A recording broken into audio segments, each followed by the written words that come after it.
Hi, guys. Welcome back to another episode of Three Siblings Walk Into a Bar. I am Storm, the youngest sibling. I haven't done this in a while. Leave me alone. I'm Deshay, the oldest sibling. And I'm Sage, the middle sibling. We're back We're back. after 12 years, it feels like. I know. I had my mentor, she was like, I've listened to everything up till now and I don't have anything else to listen to. Y'all need to hurry up. And I was like, we're working on it. We're trying. Listen, we had planned on coming back last week, and then there was like a family ordeal, so it wasn't going to work. And then this week we're back and we're ready to rock and roll. It's a new year. How was everybody's Christmas? And we've talked about it obviously because we're related, but we have not been able to tell everybody else how all of our things went. Christmas was Christmas. It was just regular. Yeah. It went by too fast. It did. It also didn't really feel like Christmas because it was warm. It didn't. And I just feel like in general, like the Christmas season just didn't hit the same this year. Yeah. And I was kind of one of those, like, I was just glad it was over. Like, I was like, okay, I'm ready to start not having to deal with Christmas. But then that time between Christmas and New Year's is just so depressing. Yeah. Yeah. Because it's like, what the hell do we do now? Cry is what I did. Yeah. You cry over all the debt you went into for Christmas. Yeah. Right? Literally. And then cry about all the things I'm going to say I'm going to do next year, but I already know before it's even the new year. Oh my God. Oh yeah. I'm so over all those videos. And then I'm like, oh my gosh. And I keep hearing please forgive. I have all my Cricut stuff back here, so I'm sorry. Oh, she's crafty. Just ignore it. And I got my little treadmill too. Should I get on it and walk on it? Yes. Yes, that's how we're going to do it from now on. Yeah. Anyway, it's freezing cold here. Northern people are going to laugh at us, but it is 11 degrees here, and I'm pretty sure all my fingers are going to fall off. I literally have my heat blanket, and I'm like, I'm sitting next to a window. I'm going to die. It's fine. Ridiculous. This guy walked into the shop today, and he was in a t-shirt. And I was like, dude, what are you doing? And he was like, it's fine. I'm from Chicago. And I was like, I don't care where you're from. It's 11 degrees outside. I don't care. It doesn't matter. And he was it's like, not like it's like 62, Exactly. Like, it's 11. Exactly. Yeah. No matter where you are, 11 degrees is cold. Yes. Did you see, like, somebody that I used to go to high school with, she had posted stuff on her stuff that, like, in Colorado it's like -12 or something, and I'm like, eek, no. But at least they're getting the snow and stuff. Like, we were supposed to get some, and it doesn't look like we're going to get any. No, we're just going to freeze to death, really, and then that means everybody has to go to work and die in the cold. But it's fine. It's fine. Everything's fine. Anna already started falling apart. Yes, we had, like, last night it was 20 degrees. It didn't even hit like the cold yet, and it was like people a whole section had their electricity went out, and then people in our neighboring town had their gas went out, which is mostly what our houses are for heat and stuff. So I'm like, if you don't have gas, you don't have heat. And I'm like, oh my Lord, they better come on. Yeah, that's so. I went out today. I went to Trader Joe's. Shout out. And do you own one? Sponsor us. Yeah. I love you. So I went out there, and then there's in the neighborhood across the big street that we live on, there was a house fire. Oh, no. And I was like, and like you could really see it, like all the smoke and stuff. I'm like, oh no, I bet they were like had a fire going or something, or like because it's so cold, and you just it was so sad. I hate that. Like it was really close to us. Our old neighborhood, I mean, like 3 houses down from us, there was a fire, and I mean, we moved, and even when did we move? When did we move out of that house? July, maybe? June? It doesn't really matter, I guess. But anyway, it's still not even like being repaired. Like, Really? it's still just, and I don't know if it's like an insurance thing or Could what, be. but I'm like, that I would hate to have to deal with. Like, that would just be so Ugh, sad. It's just terrifying. It's terrifying. Yeah. So sad. Oh, Did you hear Madeline? no. Okay. It's that mom As long as y'all don't intuition. hear. She's just screaming. It's fine. She's screaming. She's pissed. It's fine. It's Her dad's out there. He could deal with her. Mhm. So before I start this story, it's one I've wanted to do for a long time. And honestly, I should have probably made it into a two-parter because there's a lot of information, but I didn't. I wanted to just keep it all together. So there are parts of it that are not in great detail, or not every single part of it is in there. So after I tell it, there's like 47 other podcasts that have done this story. 48, first 48. What is it? Hold on. Let me click my button. First 48 hours. 48 Mm. hours. They did an episode, all sorts of things. I'll tell you all the names of where I got all my stuff and after I tell the story, because if I tell you now, it's going to give all the juicy details away. But anyway, so this story has fascinated me. I hate saying that. I really do. I know I just don't have any other word to describe it. And I told Deshay, you all know I'm not good with names. I can't ever remember names, but I remember the story and I remember everything about it. And I really wanted to tell it. So I Googled, I murdered people so that I could do what he did. Oh my God. So I Googled murder buckets because it was the only thing that I knew would separate. It would separate him from like every other murderer. And I was like, okay, this is what I'm going to do. And then also another disclaimer. The two big podcasts, and That's Why We Drink and Crime Junkie, both are the two that I listen to. And they told it kind of the same way and like this happened and this happened and this happened.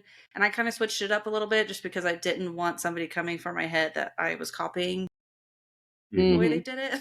Yeah. So there is going to be a part where I'm going to like, okay, pause. Now we're going to start this part of the story and then we'll go back into it at the end. But I'll let you know when we're pausing and going. But it'll make sense. It'll come. It'll all our listeners with ADHD are going to be having a hard time this time. No, it'll be good. I swear it'll all make sense when I'm done. And that's what I was doing. I was writing this and I was like, I don't know any other, like there's really only two ways you can kind of mesh it to put it together. And so I picked this way. So hopefully we're good. Cool. I don't think I needed to explain it, but for my own I get it. self, I needed to. Yeah. I do that while I'm tattooing and my clients are like, just do it. And I'm like, it's for me. I'm trying to talk about it. I'm like, listen, if it makes whatever, right? Yeah. Okay, so Israel Keyes was born on January 7th, 1978, to Heidi Keyes and Jeff Keyes in Richmond, Utah. We know about the Utahs, right? The religion that can be there. Yeah. So he was the second born, those second borns, to 10 children. To 10 children. Wow. That's a lot of kids. That's a lot. They were part of the Fundamentalist Church of Jesus Christ of Latter-day Saints. They were all homeschooled and they were all taught to be very religious. Mom was on another level. They didn't really, Dad was also obviously a part of it. They didn't really talk about Dad a lot, but it always just is like, Mom made me do this. Mom was very religious. Mom made me study this. So, I don't know. When Israel was 5, they left the fundamentalist church and moved church. I promise I'll learn to talk before this is over. We're getting back into it. They moved to a remote plot in Colville, Washington. So the 48 hour that I was watching, they had people that knew them when they lived here. Mhm. And she was like, no, it was specifically made to be completely off the grid, like completely secluded. They didn't want people just showing up there. And she even drove by and she goes, I think this is the driveway, but I don't, like, unless one of them took you there, you really didn't know where you were going.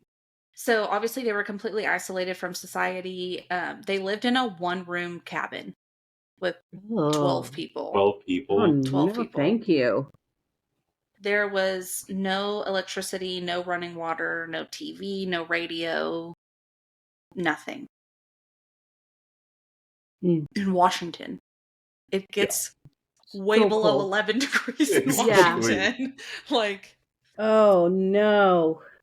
she also said too that during the winter, there was no getting up or down to get to the house. Like, if you were in the house, you were in the house. If you wanted to leave, you couldn't. If you wanted to get up there, you couldn't. Like, You were stuck. yeah, no thanks. Yeah. Mm-mm. A lot of the children were made to sleep in tents outside because the cabin was so small. The children had to hunt, chop wood, and they would work for local farmers to make money. So I guess the parents were just chilling at home, and What it sounds like. yeah. They went to a church called the Ark, and per Wikipedia, they practiced white supremacist Christian identity ideology. Okay. All right. So Israel described the church as an Amish-like environment. The family actually became friends with a guy named Shiv Kehoe. I don't know if you know who he is. But they became friends with his family, and he ended up being convicted of a triple murder in 1996. Wow. So that's cool. They ended up going to a different church called Christian Israel Covenant Church. And they taught British Israelism. So I'm going to read the description on Wikipedia because I do not want people just assuming that I'm assuming what it is. Mm-hmm. It is, quote, belief that the people of Great Britain are genetically, racially, and linguistically the direct descendants of the 10 lost tribes of ancient Israel. Yeah. They also believe that a marriage between two races is one of the worst things that you could do. Oh, Jesus. Okay. The church believed that the Anglo-Saxons were the inferior race. What is happening? Take with that what you would like. Israel said that this was like a militia. So even those people from the TV show, they were like, anybody could have turned anyone into a monster with the way that people were making you think. Mm-hmm. I mean, like one of the guys was like, they were making you believe that anybody that wasn't white was not human or Right. like an alien or not real. Like, and Yep. so I'm like, that's great to teach children. Horrible. Yeah. No. As a hobby growing up, Israel said that he would hunt anything with a heartbeat. He said he skinned a deer alive and told everybody at church. So I guess what he did was he shot the deer and it didn't die. And so he went ahead and gutted it when it was still alive. Oh my God. Ugh.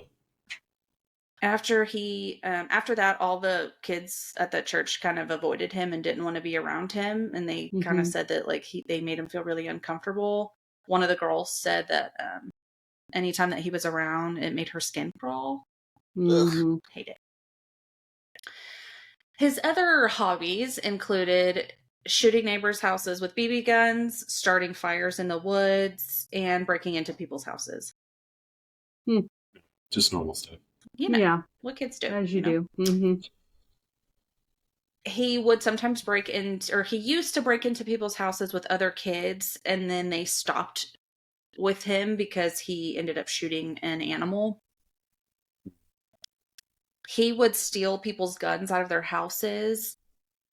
And one time, I shouldn't laugh at this. One time his parents found the guns and made him take them back and apologize. Okay. Okay. So, fun. He would sell the guns to adults in town. He's Sucks. a child. But they Mm. said that by the age of 14, he was 6'2". Okay. And so a lot of people said he didn't look like a child. Mm-hmm.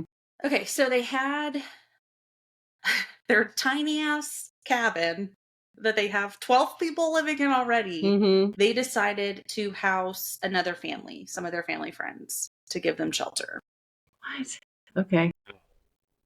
Yeah, where? Yeah. I don't know. You can live outside of my house.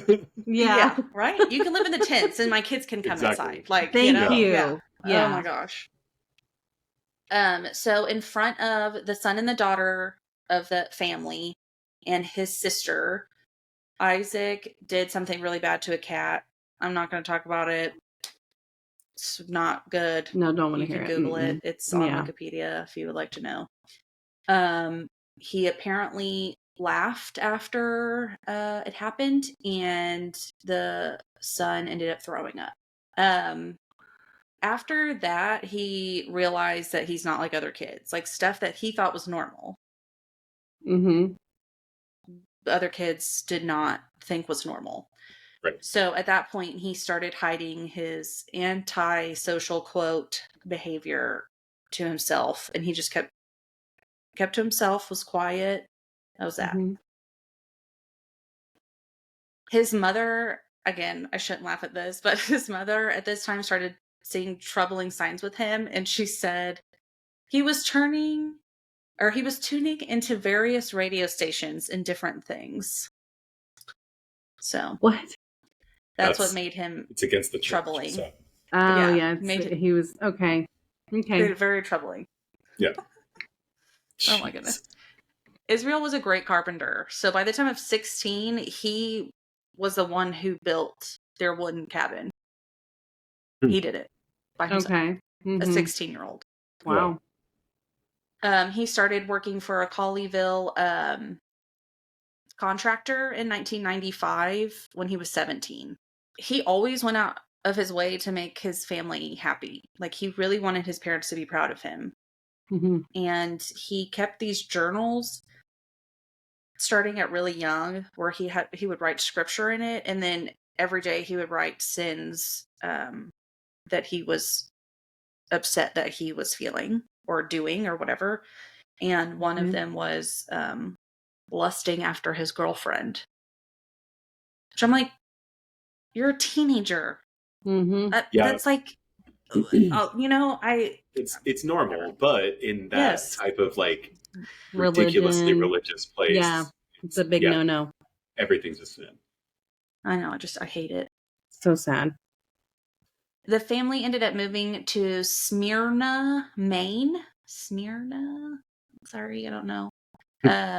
They collected sap for maple syrup production in a mostly Amish community. Mm. So, as I remember, Key's mother was very religious, and they were not allowed to watch movies. They weren't allowed to play instruments because it was against God. So a lot of them would sneak off to their friends' houses to go watch movies. Yep. And during all of that kind of craziness, Israel decided to tell his parents that he was an atheist. Oh. So he was very religious before, he had his journal. And then during all this, he kind of decided that he didn't believe in this, and he decided to tell his parents, I don't want to do this anymore. It caused a really big fight, and the parents kicked him out of the house. They also told their younger siblings to never talk to him again. So I had read in a couple places that his siblings kind of looked up to him, but there's no like definite answer or like anything like quoting from any of his siblings or anything about it. So maybe it just like made sense that you can't talk to him again, but then they were all really upset, you know? So I don't know. I was like, especially watching him kill a cat in a very horrific way in front of you, but you still, I don't know, whatever. Yeah. I don't know. Soon after, he started an interest in Satanism, and he wanted to commit a ritualistic murder.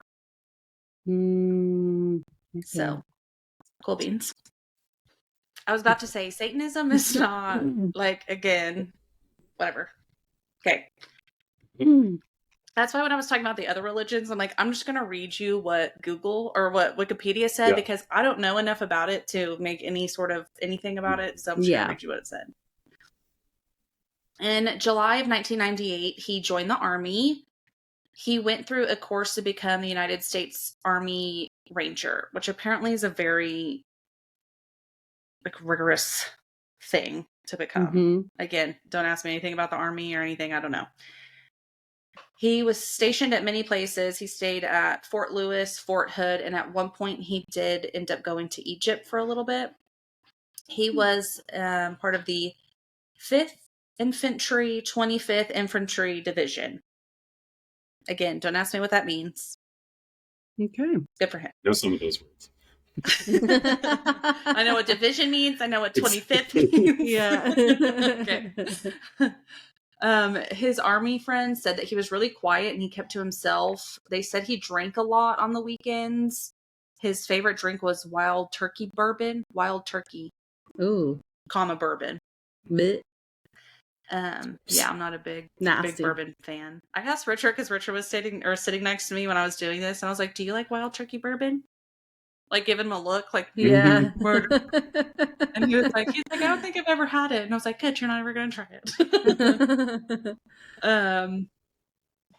it. They said he also loved hip hop and the Insane Clown Posse, and it was all over all the things were all over his room. That brings back memories. Yeah, it does. Didn't they become like totally religious too? Oh yeah. ICP. Yep. Like, yeah, I think they like totally changed and like became really religious or something. Yeah. So in 2000, he ended up having a daughter with his then girlfriend. Him and that girlfriend broke up. And then in February of 2001, he was arrested for driving under the influence. So pretty much after all that, I wrote a bunch of stuff down. Doesn't matter. They honorably discharged him because of that. Okay. So after that, he moved to Nebe, Washington. And then in 2007, his 10-year-old daughter and his new girlfriend moved to Alaska. And he started a construction business. He was well known. He lived there for a very long time. All of his neighbors knew him, trusted him. They would give him their keys to their house and go, "Oh, can you go fix this?" And while they're at work, like, wow, he was just, a great dude. Okay, now we're gonna hit the middle. So we're gonna break on that story, and I'm gonna start a newish one. Okay. Okay. So on February 1st, 2012, an 18-year-old Samantha Coing was working. She worked at a little coffee kiosk. Not a kiosk. It was like, those little standalone buildings that's just a drive-through, or you can just walk, like the snow cone stand. That's what it looked like when I saw a picture of it. So she was there working, and her boyfriend was supposed to pick her up after work. He got there to get her, and she wasn't there. So just remember these little things. Like, it was just her working. Nobody else was there with her. He called and called and called her, and there was no answer. And then a few hours later, he got a text from her saying that she had went on vacation. She needed a break. She was going away, and she was going to be gone for a week. So this was completely out of character for her. Nobody believed that she really went on just some random vacation. Mm-hmm. And then the next morning, a missing persons was placed for her. FBI investigators looked at the surveillance camera and saw that at 8 p.m. that night, a masked man walked up to the window. She was seen, she puts her hands up in the air. Mm-hmm. She turns around to turn the light off. A man crawls into the window, and then you see two people walking out of the building together. So once she turns the light off, because it's 8 p.m., it's dark. Like, you can't really see much. Like, you can see a big black figure coming into the window, and then you see two black figures walking out, but you can't make any, like, you can assume, okay, that's Samantha, Mm-hmm. okay, that's the guy, but, you can't see anybody. Right. All right, so signs went all over. Please help me find Samantha. Where's Samantha? I need her back. She had a $41,000 reward placed on her if anybody could help find her. Her dad went on the TV. It was really sad. He was saying stuff like, I don't know if she's eating. I don't know if she can sleep. I hope she's being taken care of. I was like, of course, like, what a dad thing. Like, Yeah. I'm just worried, like, is Yeah. she eating? Is she sleep? Yeah. Like, I just, so sad. Her boyfriend was quickly ruled out as a suspect, and all of her family. Like, they had no suspects. They had no idea, nothing. They have nothing to go off of. 10 days later, there was a vigil held for Samantha. And then on February 24th of 2012, Samantha's boyfriend receives a text message from Samantha's phone, and it says, Connor Park sign, under pic of Albert, ain't she purty? What? Yeah. So, okay. him and all the family go to this park. They find, it's like a big wooden sign, and there was a missing dog poster of a dog named Albert. Under the sign was a plastic bag that had a couple papers in it. So they obviously don't touch it, and they call the police. Inside the bag, there was a picture of Samantha with a newspaper dated February 13th. And a really long, drawn-out letter that was asking for them to deposit $30,000 into Samantha's bank account. Mm-hmm. Her dad transferred $5,000 into her account, and then a few hours later, the card was used to withdraw money. The police rushed to the ATM, and he's gone. Yeah. So they had just missed him by minutes. Right. The ATM camera shows a man. He was in all dark clothing. His face was covered and his hands were covered. So, I mean, they couldn't see anything. They couldn't tell what race he was. They couldn't tell anything. Mm-hmm. Yeah. 1 week later, on March 7th, there was another ATM withdrawal 4,000 miles away in Wilcox, Arizona. Wow. Okay. Far away. Another was drawn shortly after in Lordsburg, New Mexico. And then it's either Humble or Humble, y'all might know, Texas. And then again in Shepherd, Texas. So at this point, they know he's headed east, and he's on I-10. That's how he's getting east. So they let all police officers know that's going to hit, that he's going to hit on I-10. We got somebody we're looking, you need to keep an eye out. Mm-hmm. When he was in New Mexico, the bank security camera, so not the ATM, but the security camera, caught him walking into a white Ford Focus. Okay. Or no, that was in Arizona, not New Mexico, in Arizona. So they know, okay, this man has a white Ford Focus. He's stopped and he's on this road. We've got to keep an eye out.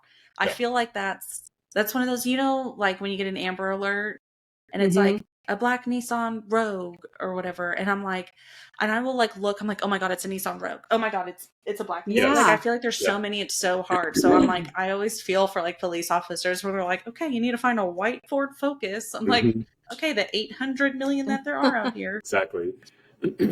I'm sure there was more to it than just a white Ford Focus, but Yeah.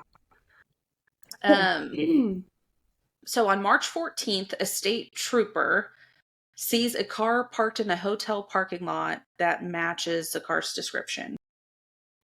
So he sits and waits. The man ends up walking into the car and drives off, and the state trooper follows him.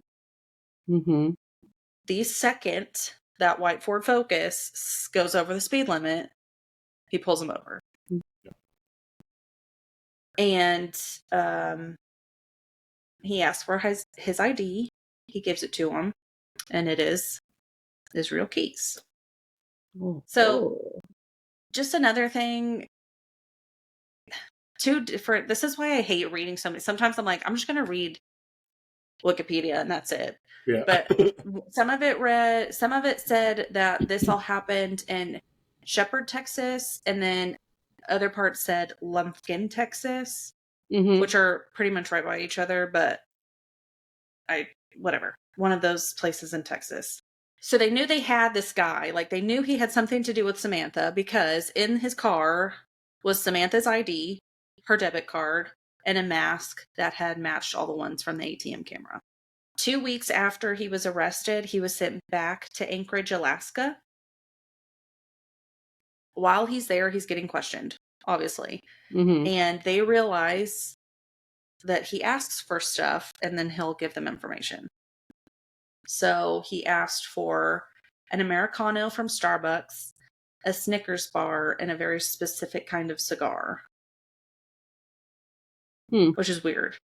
And when I was watching the interviews with him, they kept asking him, like, are you hungry? Do you want some food? And he'd be like, oh, no, thank you. And then they'd be like, oh, I have a candy bar. It's in the refrigerator. And then he'd start laughing. And the investigators later were like, we had to be his friend. We had to make him think that, like, we were his buddies. Yeah. Like, we had to be chummy with him. And I'm like, I hate that. Like, again, one of those things that don't ever ask me to do. Like, I would immediately go in and be like, look, you fucker. Like, Exactly. I would have such a hard time just, Yeah. You just imagine how they feel when they're having to do that, like how they feel Exactly. inside, And then whenever he starts talking, and I'll tell you about it in a minute, but whenever he starts talking, and then you just have to be like, yeah, that's crazy. Yeah. So crazy. Right. And act shocked. When really, because I'd be like, what? Hey, What did what you the fuck? I would cry. What did you say? What? Is this real life? Did you just do a podcast? Yeah. What? Okay, so he gets his Starbucks, he gets his Snickers bar, and he gets his cigar. And then he starts talking. So he says what happened was he walked up to the window, he ordered a coffee, she hands him his coffee, and he points a .22 caliber gun at her and tells her to turn the light off. He crawls into the window, and here's another one of those. It's in one place, it's not in another place, but he stuffed napkins in her mouth and tied her hands together. And then he started walking her to his truck. On the way to his truck, she ran away. She was able to chase her down, caught her, and told her, like, I'm just trying to get ransom money. That's all I'm trying to do. I'm not going to hurt you. Like, please stay calm. I promise you, once I get this money, you're going to go. Because you can trust the phone. Right. Yeah. Fine. I'm just going to shove all this in your mouth and it'll be okay. So he took her phone and her keys, and then around 2 a.m. he moved her into his tool shed and tied her up around her neck. So he put a rope around her neck and then screwed the 2 pieces of the rope into the wall behind her. So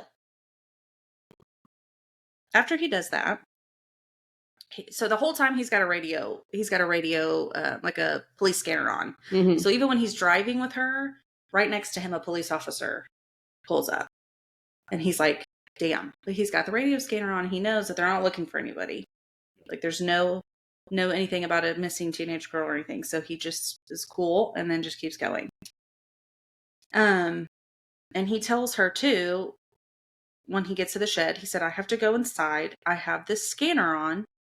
If I hear anything about my neighborhood or someone yelling in my neighborhood or police officers coming to my neighborhood, I'm going to kill you. And then he turns up like metal music in case she does start yelling. Nobody will hear it. Mm-hmm.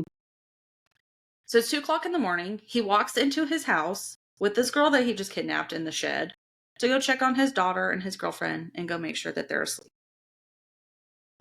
And I was looking at the pictures of this, of his house, and it's not like he's got a big old plot of land and like, here's his house and like his shed's over here. I mean, like his shed and his house are right next to each other. Mm-hmm. Anyway. So he goes and checks on them and he grabs some wine and goes back to the shed. And he sits in the shed watching her drinking his wine and tells her, I'm going to rape you and I'm going to strangle you with that rope around your neck. Mm. So he does. Rapes her, strangles her. And then he goes inside, packs bags for his family, and they go on a Caribbean cruise. And he leaves her in his shed. Oh my God. So when the investigators asked them, like, why that coffee cart? Why did you go there? Why her? And he just said that was the one that was open late. Mm. So at that point, they knew, like, it had nothing to do with her. Like, it was just opportunity.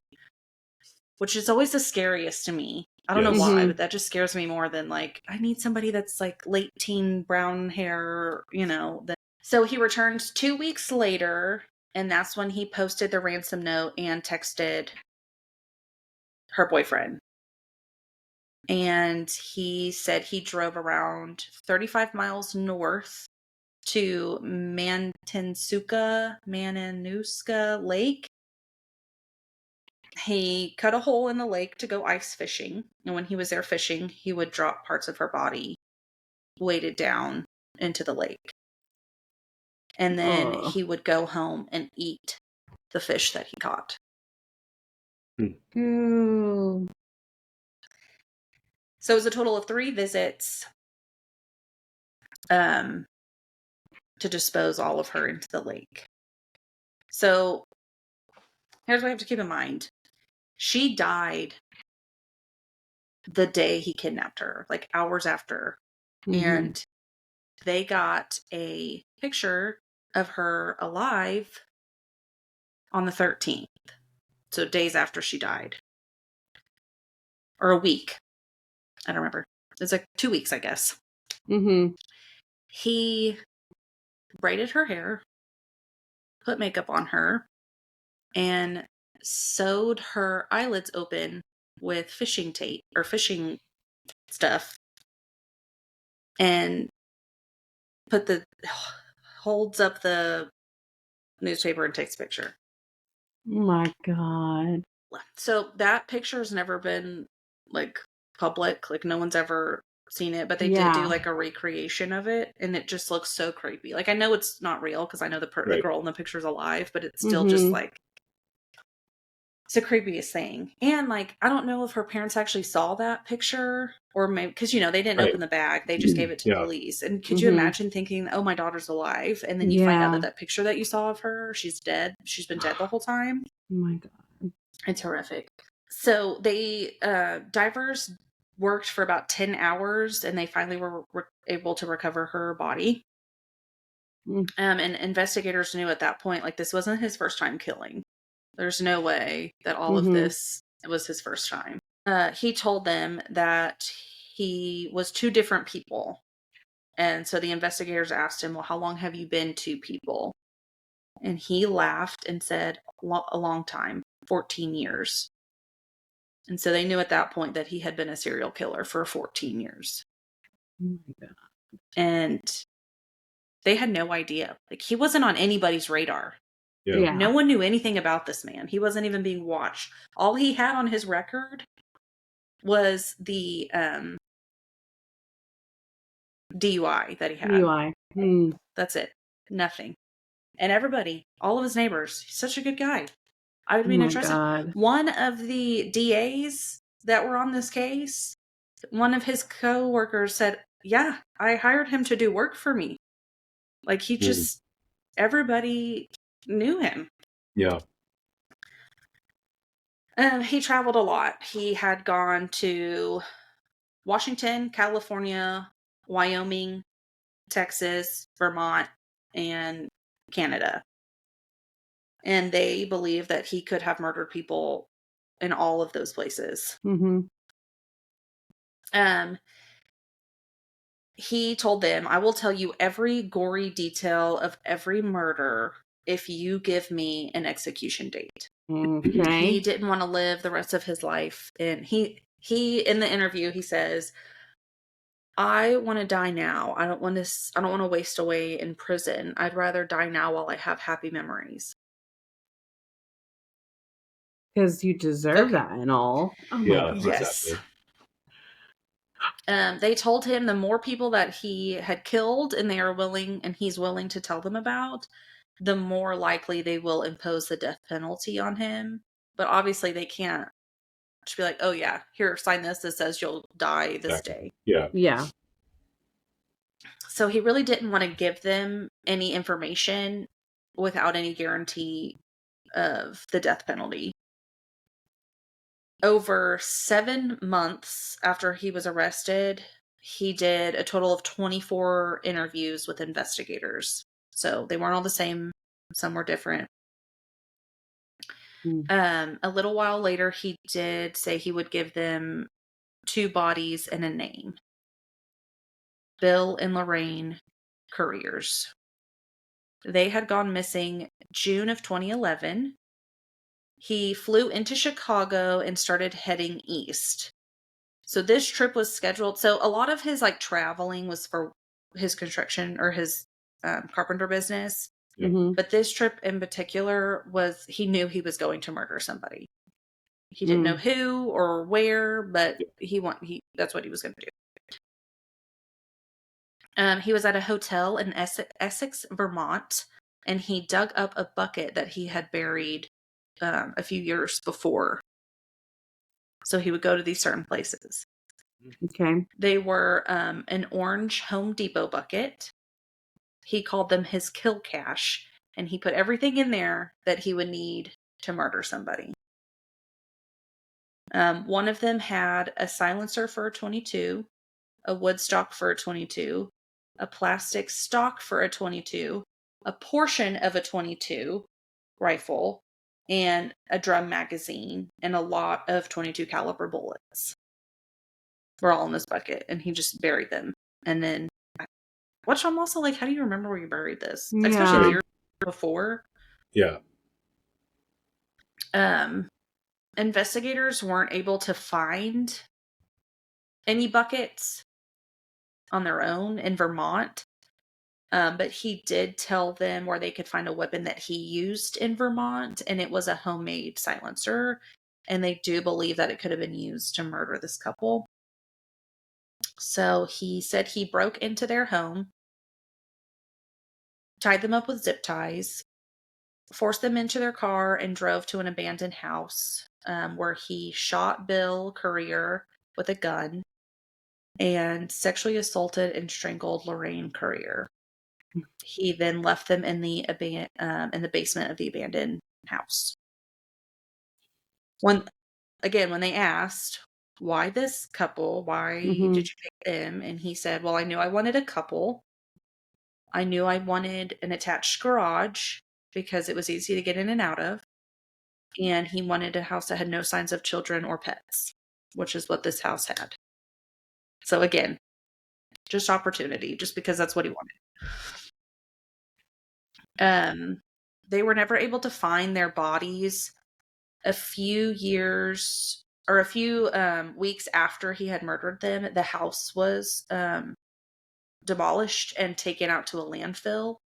And they had spent 10 to 11 weeks digging through the landfill trying to find their bodies. Aww. And they weren't ever able to find them.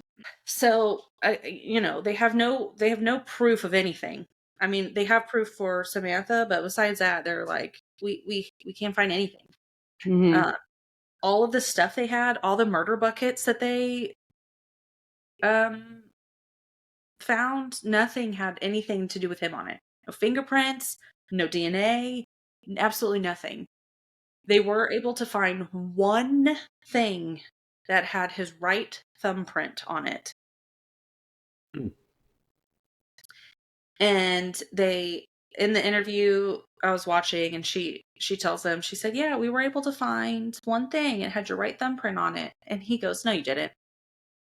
She's like, no. And he goes, are you kidding me? And she was like, no, I'm serious. And he goes, wow, I'm impressed. He's like, I'm disappointed in myself, but I'm impressed with you guys. Yeah. And I was like, oh my God. Wow. Makes me so mad. The cockiness, yeah. Yeah. Yeah. And it was, and you know, they were talking about, he just loved, he wanted to tell people. Yeah. Like, he just loved it. And he would like tease them, or he would talk about something, and then he'd be like, oh, I might tell you about those eventually. Mm-hmm. And then that was it. It was the attention. Mm-hmm. So they believe that he killed a total of 4 people in Washington, and they spent 8 years trying to find bodies or people that he might have murdered, anything. Mm-hmm. So they don't really know who was the first person he murdered or his first victim. There was a young girl named Julie Harris who went missing in Colleyville, Washington. You remember where he used to live with his family. She was 12 on March 3rd, 1996. She was a Special Olympic athlete. She had 2 prosthetic feet. She went missing while she was waiting outside for a ride to church. There was never any sign of her. Nothing. She eventually found her prosthetic feet in the mouth of the Colleyville River. And then he said, I had nothing to do with it. He said, I remember it kind of. He's like, I don't really remember the details of it, but that wasn't me. I had nothing to do with that. And the mom seems to think that he was the one. And so again, I'm going to take this with a grain of salt, but in the 48-hour episode, they said that they had talked to a family friends of Julie's. Mm-hmm. And they never talked to the police. So this isn't like a police thing. This is just what they told 48 Hour. They said that there was a pool, like a public pool. Mm-hmm. And Israel was seen talking to her, and she gave him her phone number and her address. Mm-hmm. Weird. So again, take it with a grain of salt, but after something happens, people start remembering things, and you never really know what actually happened. Yeah. Yeah. So after his daughter was born, he said that he would never target children. Like, something changed in him, and he was like, I will never hurt a child. That will be, I'm like, great morals, sir. Exactly. I'm glad it took your daughter, but whatever. Sure. But Julie went missing before his daughter was born, so still could have been him. Right. Okay.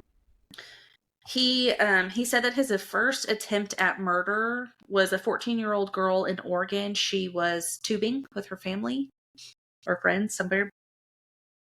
He abducted her, raped her, and then let her go back on the raft. He said that everything about it seemed weird. She was scared, but she was just talking a lot. And she was talking about like random stuff. And so he just said it was just really weird. The whole thing was weird. So he let her go. And then he said that he would never let anyone go ever again. And then like literally the next day went into the army. Yeah. So. Jeez. Deborah Fellman was a woman that went missing in New Jersey in 2009. They found her name on his computer. Like, he had like searched for her. Mm-hmm. They showed him a picture of her, and he apparently started acting really weird after that, and he was shaking really weird.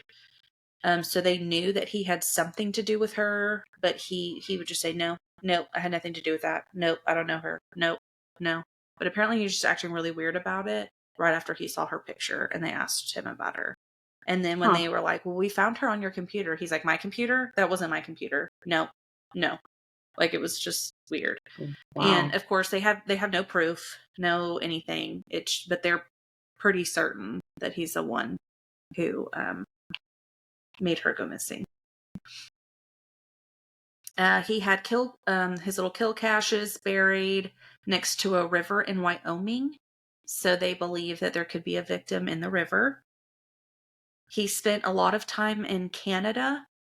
They asked if he had killed anyone in Canada, and he said Canadians don't count. So I'm either thinking maybe this is that ideology that he was taught when he was younger, or he doesn't want to tell them about the amount of people he killed in Canada. Maybe he didn't kill anybody in Canada.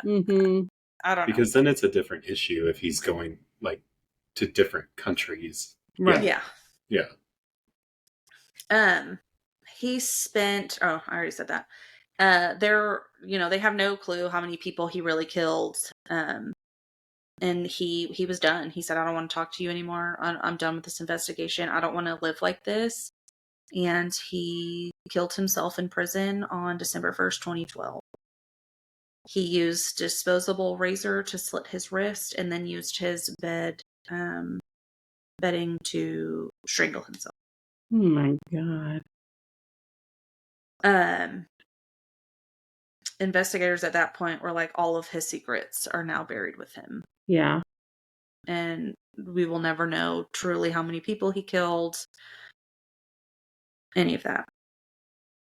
A few days before he died, they found 11 skulls that he had drawn on paper with his own blood. And they believe that that's maybe the amount of people that he killed.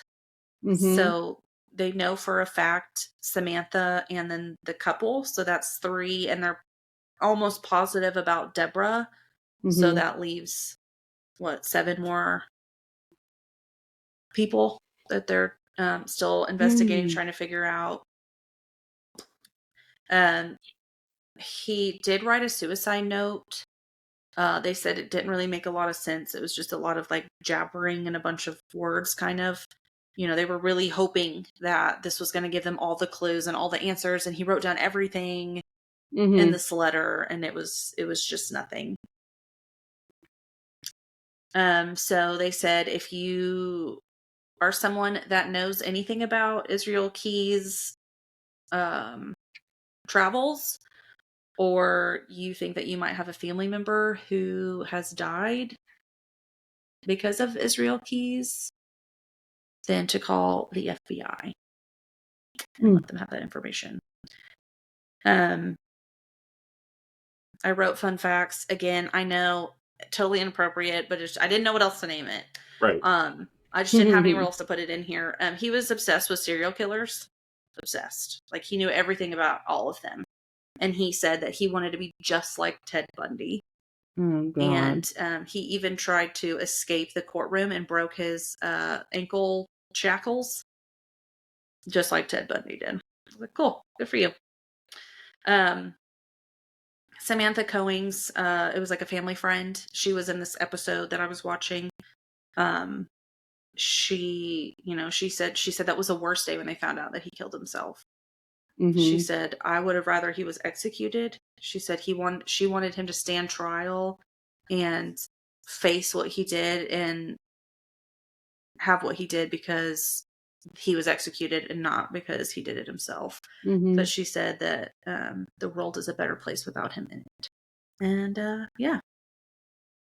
So again, there's all sorts of rabbit holes you can go down with this story of who he might have killed, how he killed, where he might have other of his little, I call them murder buckets just because that's what pops into my head when I think about the story.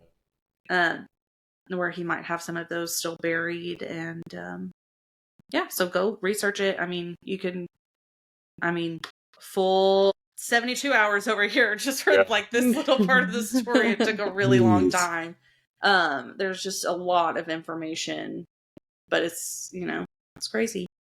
That is I wonder, crazy. like, that one girl that he started acting weird about when they started asking him questions. I wonder if if he didn't do it, if he knew who did it. Yeah. Maybe.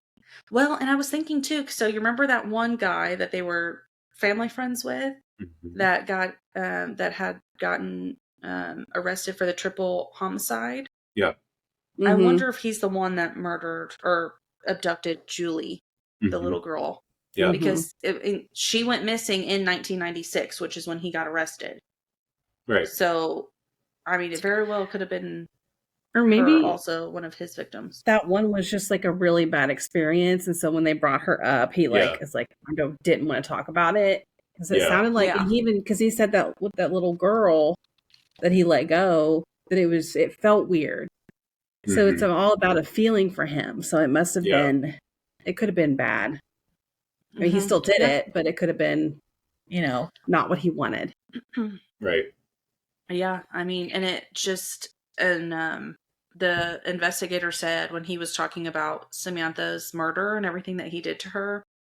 I mean, because you have to remember, his daughter and his girlfriend were right next door, and he chopped up her body in that shed to go um, dump it in the lake. Mm-hmm. They're right there. Yeah. And, and he said too, like that was kind of the thrilling part for him, that he was just two separate people. Like he could turn it on and off. He would go murder somebody, and then later that day would go have beers at the bar with his friends, or go in the house with his wife, and nobody knew anything. Nobody had any clue. I mean, he wasn't on anybody's radar for all these Yeah. murders. Like Mhm. nobody knew. Like he was just Israel Keys from Alaska. He Nothing. learned that when he was a teenager, when he was a kid, because he realized he was not like other kids, and he had to hide it. He had to be two Yeah. different people. Mm-hmm. Wow. It's crazy. It's makes me sick to my stomach. And again, like all of his interview, not all of them, but a lot of them are on, YouTube or whatever. And it's just watching him talk. And again, like the investigators, they have to go in there and be friendly. I mean, like they're laughing about, like with the thing. You found that? Oh, Mhm. that's impressing. I'm Yeah. impressed by you. I'm like, that's disgusting. That's Yeah. horrible. It's But they're disgusting. trained to do that, and most of them do it very well. And I mean, I props know, to and I'm them like, because I could never. Good for you. Ugh. Yeah, every God. time I watch that, I need to think of the name of it. We Are something. Anyways, it's a YouTube video channel, and they do videos of investigations, like interrogations of people. And there's some of like this 14-year-old kid that killed his parents, and he's like crying the entire time, and then he breaks down, and like the people that are there with him are just like, they're having to listen to this, and they're having to talk to him like nothing is wrong. Yeah. Like I can only imagine. I could, yeah. And I can't and hide then my having to facial go features home. like in general. I know. So Mm-mm. there's no No. way. Well, then it's like, and then going home. Like, how do you, How do you turn it off? Isaac Keys can turn this on and Yeah. off. Yeah. A normal human being, that there's no way. Right. You can't go home and not cry yourself to sleep because some 14-year-old is crying because he killed his parent. Like, Mhm. Oh, it's disgusting. So sad. I know. I mean, somebody's got to do I hate it. It makes me want to cry. Also, like at a certain point, he grew up in like the woods, like in the sticks. So it's normal for kids to want to go hunting and stuff like that. So like, what is the point where your parents are like, okay, something is actually wrong here? Yes. And his parents never did anything, even like No. when he was having fun by killing the pets. Like, I don't They get just obviously weren't paying attention or didn't care, it. They were too worried about the religious side of everything. Right. Yeah. That's so fucking crazy. I hate it. Well, good job. Thank you. That was That's good. hard. I've heard of That's sad. those buckets before, but I've never heard the full story. I've not heard of the buckets, but I know the name. Mhm. Yeah. I heard. It was 2012 when he died, so it wasn't back long ago. Yeah. What, 11 years ago? What's today? Yeah. 12 years ago? 20, yeah. What's today? Listen, all I know is that my watch says, look, can you see it? It is 10 degrees outside. Holy shit. Oh my Yep. gosh. Okay, but I do want to, because I did have a lot of sources from this, and I did quote Wikipedia a lot. So I got a lot of this from Wikipedia, Murderpedia, the 48-hour episode called Tracking the Murders of Israel Keys. Let me scroll up. An ATI article called Inside the Grisly Murder of Samantha Koenig and the Horrifying Ransom Photo Her Killer Took. Scroll up. What? A New York Post article called A Chilling Look Inside of the America's Most Infamous Serial Killer Cases. And then this. Yay. I was like going through my tabs. I was like, oh, that's us. Hello. That was good. Wow. That's definitely I like the ones that make you like really think. Mm-hmm. Yeah. I mean, I don't like and I also, yeah. And I hate that, like, when we don't know how many people he actually killed. We're just assuming it's the 11 because of the skulls that he drew. And 2, even if it was 11 people, we don't know who they all were. We really, truly only know 3 for sure. And then a guest couple more. Yeah. Also, Canadians don't count. Does that mean that he murdered just a shitload of them? And that's what I was thinking. Could have been. That's and he what just I'm maybe thinking. assumed because it's a different country that he's like can't get in trouble for those or something.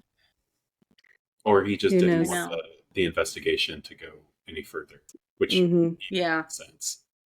Well, it would have been way longer. You know, he was done. He was like, I just want to die already. Exactly. And also, I was debating about putting this in here or not. He didn't want his daughter to know anything. Oh, wow. Like he didn't want her to know anything. He kept saying like, just don't put this in the newspaper. Don't post this. Like, I don't want to be on TV. Like, he didn't want her to know anything. Does he? And I'm like, right. Have you met Ted Bundy, who you're so obsessed with? Yeah, but he didn't want her to know anything, and so that, which I'm sure she didn't want to know anything either. No. So that's also hard too, because you're like, he must have been I'm assuming, I don't know. I'm assuming he was a good dad. If everybody had no idea that this was him, right? Yeah. Like what a good neighbor and stuff he was. Mm-hmm. And then to be like, oh yeah, by the way, your dad's killed like 11 people. Like, oh, and that hits differently because in your home too. Yeah, I was on TikTok a few days ago, and this girl, I didn't like go down the rabbit hole or anything, but this girl was like, these are the podcasts that have covered my mother's murder this week. And I was like, oh, okay. I watched it just to make sure we weren't on there. But I don't ever think about things like that. Yeah, but it's weird to see there is one that I've watched it was one like that, and they were like, these are all the podcasts that my mom's been mentioned on or whatever, or my sister, or I forgot, but it was because they didn't have a killer yet or a murderer yet. They didn't have, her murder wasn't solved. And so she was putting it on there like, listen to this, please go watch these, like please listen and see if you can help me figure out who murdered my mom or I don't even remember who it was. See, so it could have been that, but yes, it is also. Yeah. I couldn't imagine. Oh my gosh, my computer just, where it said it was 11 degrees, it says current temp breaks record. I mean, yeah. God. But anyway, sorry, not to like, I just was like, if I don't say something now, I'm going to forget. I mean, that would be really hard. I couldn't imagine like if something happened to one of our family members and then everybody's talking about it and it's all over everything. Right. So that's why I try to be respectful about it. And I'm like, you know, and you know, there's only so much we can do. And just spreading the information, like you said, like go listen to this. Like spreading the information definitely helps, and Yeah. it gives people things to look out for and like signs of what they need to be Mhm. looking for, basically, Oh yeah. which a lot of people don't really think about, especially if it's someone in your family. Like you're like, oh, it's just so and so. That's Like it's just not. them. He's just Yeah. quiet. Yeah, He's just exactly. weird. Mhm. He just Exactly. doesn't like cats. Like, yeah. Right. Yeah. See, I have a bad habit of doing shit like that. Like, uh, we were at Disney World, and one of the kids was like staying away from the other kids, and I mentioned to one of you guys, and I was like, "Have you had him tested like for autism or anything like that?" And Eli was like, "Sage, it's not always like the craziest thing. Maybe he just doesn't want to hang out with the kids." And I was like, I mean, you're right, but still, it's just it's where my brain Mhm. goes because I think about this shit all the time. So Well, and Mhm. especially too, like in girls, there's not a lot of autism right, studies. A Yeah. lot of it's based off Right. of boys, so it's hard to catch that. And so you have to just be more diligent. And I'll say stuff sometimes, and I'm like, am I just socially awkward? Do I have autism? hmm Am I just weird? yeah, All of the above? yeah, Like, who knows? exactly, yeah. I'm definitely on the spectrum somewhere. There's You could have. I something there, mean, you could have but who knows? tendencies. Exactly. You Mhm. know. Yeah. I mean, I think everybody in their own way sometimes can, hmm but I'm just Yeah. I'm just weird. It's fine. I we're always all make the That weird. joke. being It's okay. autistic is weird. It's not weird. I always make Mm-mm. the joke. I was like, it's just a touch of the tism. And I said that to a client, and she's like, she has autism, and she jokes about it a lot because it helps her kind of like deal with it. And Yeah. I was like, oh, it's just a touch of the tism. And she looks at me and she goes, oh my God, do you have this fidget toy? Do you have this fidget toy? What's your safe food? And she starts asking me like autism questions. And I was like, I'm sorry. I'm sorry. But I was like, I do have, anyways, it was a long conversation. It was really cool So though. long story short, let's not make fun of, not like we're making fun of autistic people, but let's Right. not make it as a joke. Exactly. No, Yeah. no. Yeah. And after I said that to her, I was like, I need to stop doing this because I can't. Yeah, Mhm. it was wild. And a lot of people, like, you would never guess that they're Mm-mm. autistic. No. Like, just no It's idea. because autism doesn't have one face. It's completely fucking different for everybody that has it. And since there Which is would a make it so spectrum, hard. there's many different levels, right? Yeah, yeah. which would make it Absolutely. so hard to diagnose too. That Right. too, and that Yeah. alone, you're like, I don't know if that's just they're just a picky eater, or if it's Mm-hmm.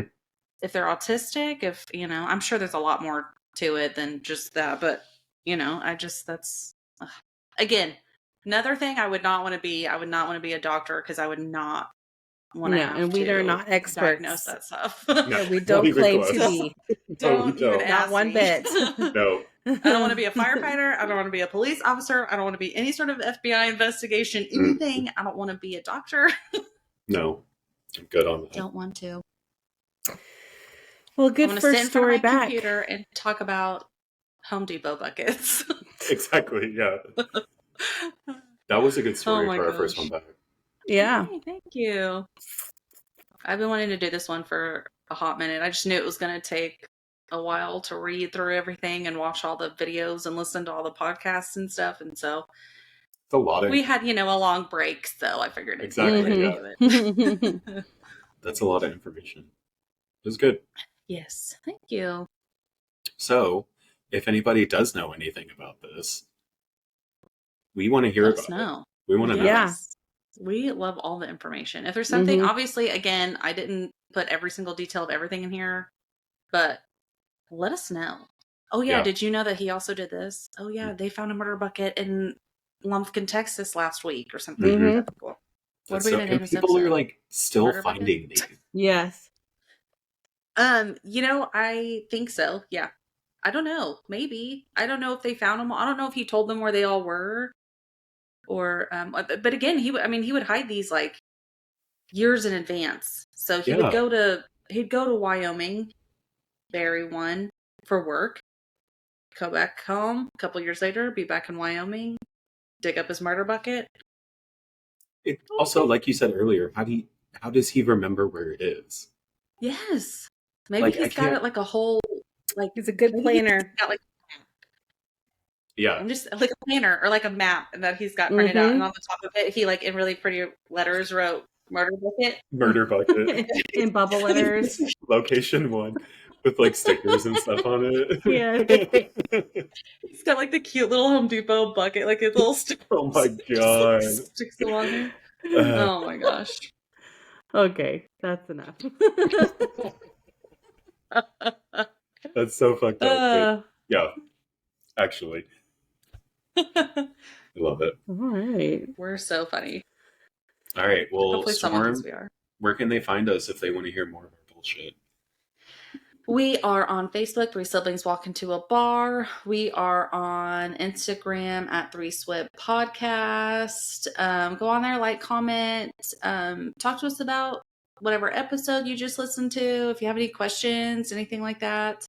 Also, please rate and review. It's super helpful for us, especially on Apple, because they are super picky about sharing unless they have a lot of reviews. And yeah. Watch us on the tube. Oh, Yes, the the tube. tube. I keep forgetting about the tube. Yep. You can come see all Right. my junk. Look at all my Cricut stuff. Yay. Well, that's what happens when 3 siblings walk into a bar.